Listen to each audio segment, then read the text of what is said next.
وعايز تشوفها بشكل جديد.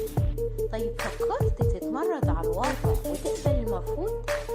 نفسك في التغيير بس محتاج دليل؟ لا تفكر ولا تحتار، في ليه لأ هتلاقي معانا القرار. تابعونا كل يوم حد الساعة 6 مساء على قناة راديو شيزوفرينيا وبرنامج ليه لأ. معاكم منار محمد. يا مساء الفل على كل اللي بيسمعونا دلوقتي على راديو شيزوفرينيا، ويوم جديد وحلقة جديدة من برنامجكم وليه لأ. معاكم منار محمد، إعداد نعمة عبد المسيح.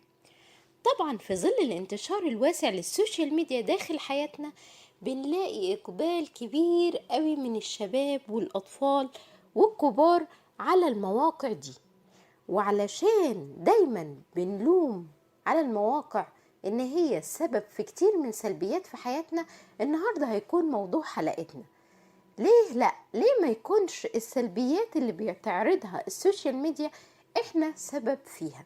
في البداية لازم نأكد ان السوشيال ميديا زي ما ليها سلبيات هي برضو ليها ايجابيات وفوائد لكتير قوي من الناس، بس اللي بيستخدمها صح، سواء بقى في التواصل الاجتماعي والتعرف على الاشخاص او الثقافات والدول المختلفة، او اكتساب التعلم والخبرات والتجارب الحياتية اللي ممكن نستفيد بيها بشكل صح في حياتنا.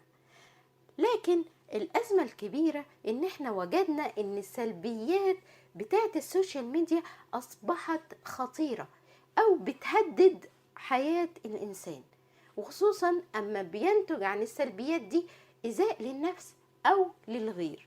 ومن أبرز سلبيات السوشيال ميديا اللي تعرضنا ليها الفترة اللي فاتت كانت هوس الشهرة والرغبة في كسب المال اللي سبق واتكلمنا عليهم في حلقات قبل كده.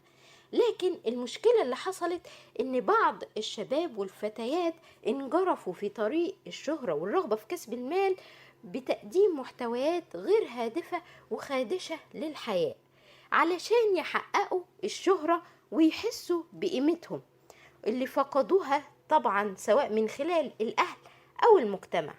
وده اللي ظهر منه مشاهير اليوتيوبر اللي انتهوا الفترة اللي فاتت بالقبض عليهم عدد من الفتيات بسبب ان هم جريمة خدش الحياء والحض على الرذيلة والدعارة من خلال ما يقدموه في اليوتيوب. طبعا احنا بنقول ان الازمه في النماذج دي هي مش ازمتهم اكتر ما هي ازمه اللي حواليهم سواء من الاهل او الناس اللي بتتابعهم. عايزين تعرفوا المشكله في ايه؟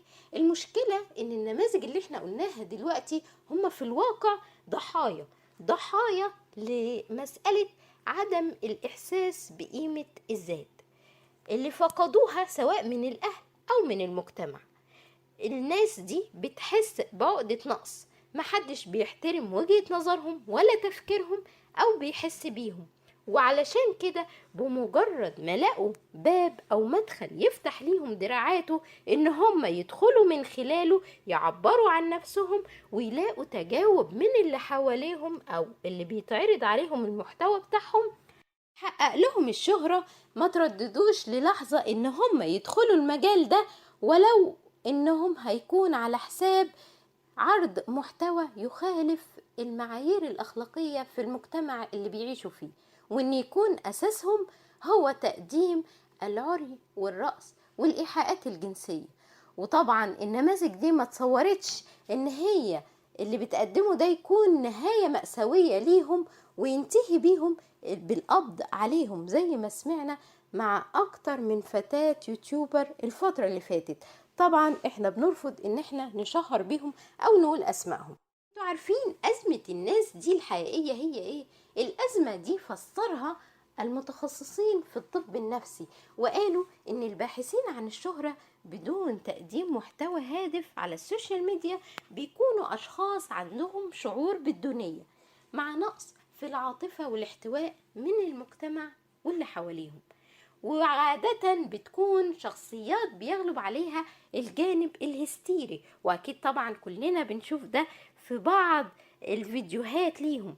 كمان هم بيكون عندهم مشكلة كبيرة جدا في فقدان القيمة الذاتية، فبيعوضوا ده بالشهرة وكسب المال حتى لو هم هيضحوا بالتقديم عري أو رقص أو إيحاءات جنسية أو أيا كانت. وده كمان بيفسر ان هم بيستمروا في نشاطهم او فيديوهاتهم ده على الرغم من الانتقادات والهجوم اللي بيقوم بيه بعض الناس اللي بتحاول تحافظ على المعايير الأخلاقية في المجتمع، وبترفض طبعا المحتوى السيء اللي بيقدموه اليوتيوبر. كمان أشار المتخصصين في الطب النفسي لأزمة كبيرة وخطيرة بتهدد المجتمع من السوشيال ميديا، وهي أنها أصبحت عامل قوي ومؤثر في انتشار العديد من الجرائم زي القتل، الاعتداء الجنسي، حالات الانتحار اللي انتشرت بين الشباب نتيجة استخدام بعض الألعاب زي الحوت الأزرق أو بابجي وغيرها من الألعاب اللي بتعتمد على القتل وإيذاء النفس وإيذاء الغير.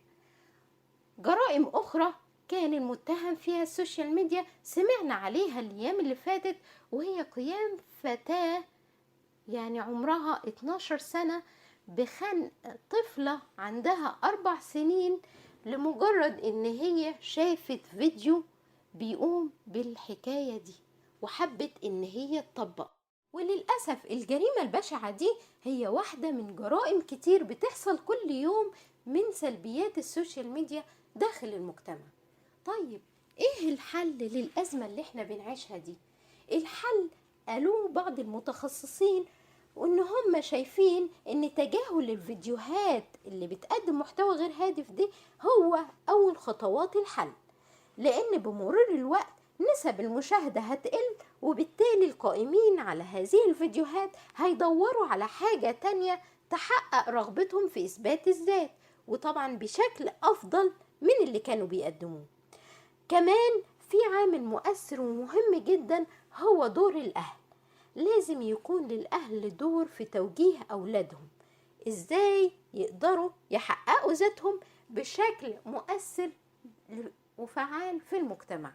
كمان الرقابة والمتابعة على الأولاد في اللي بيتعرض عليهم أو بيشوفوه في السوشيال ميديا، خصوصا في فترات المراهقة اللي دايما أو عادة بتبدأ معاها الجرائم اللي احنا بنعاني منها. ولحد هنا خلص وقت حلقتنا معاكم، أرجو ان انتوا تكونوا استفدتوا معانا، وما تنسوش تعملوا لايك وشير. كان معاكم منار محمد، إعداد نعمة عبد المسيح. مع السلامة.